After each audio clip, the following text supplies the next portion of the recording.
That's crazy. There was this one time when I was 17 years old and I snuck out of my house to hang out with my friends. Let's call them Samantha and Ricardo. And I was hanging out with them and we had the bright idea to go over to my ex-boyfriend's ex-girlfriend's house. Her name is May. Let's call her that. And then my ex-boyfriend is Jacob. Anyway, so we're all hanging out at May's house. And need I mind you, she's probably like 19 or 20 at this time, and I'm 17. So she has her own place, and we're all hanging out, and we're drinking, and eating her snacks, and getting litty titty, and, talking shit. And I had the bright idea to call my ex-boyfriend, Jacob, on the phone. I was like, why not? Both of his ex-girlfriends are here. Oh, why not, So I call him, and he's drunk, too, okay? And he's like, oh my God, I'm at May's sister's house. And I'm like, no way. And he's at May's sister's house, and he's like, I got dared to kiss May's sister, and so I did. Well, May was over right by me and heard that shit because he was on speakerphone. And May starts freaking out instantly. She's literally having a full-blown panic attack, which I get, but men ain't shit. Girl, you ain't got to panic over a fucking 19-year-old dude, okay? 19-year-old dudes are shitty.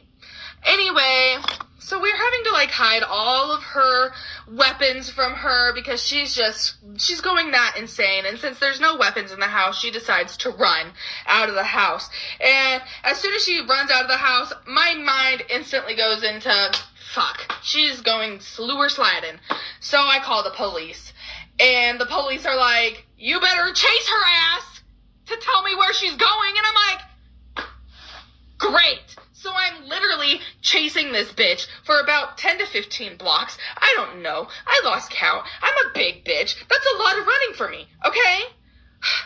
So I finally catch up to her, and I grab her ass, and she's punching me, and she's hitting me. And by that point, I see the cop, because he finally showed up. And so I just push this bitch off me, and I'm like, get her.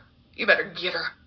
And they for sure got her. They whipped her around and slammed her on a truck as hard as they could, I feel like.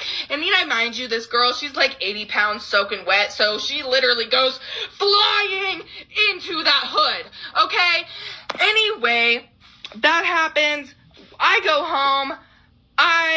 It's like 5 o'clock when I get home. The next day I get a call from the mental hospital from May. She's like, girl, you saved my life. And I'm like, thank you. I mean, I said you're welcome, men ain't shit. Slewer sliding's not worth men. Whatever. Then May gets out of the hospital, okay? And she goes to her apartment. What does she find? None other than Ricardo. Ricardo broke into her apartment while she was in the mental hospital because Ricardo found out what the code was to her thing. And Ricardo started eating her ramen noodles and stole her Golden Girls DVDs, okay? So she calls the cops, and Ricardo is like 16 or something, and Ricardo just tells everything about the drinking, about everything. So the cops call me, and they were like, hey, what's up?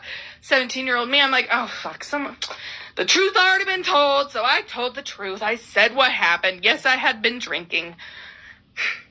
They wanted to call my mom. Fuck me. Dude, if you knew my mom at 17... she gives the worst punishments when it comes to drinking. She doesn't say shit. She just lets you have your guilt. And it's the worst. So I'm like, fuck. Okay. Cool. Call my mom. It's gonna be the worst day of my life. Luckily, my mom doesn't answer private calls, and the cop called her on a private number.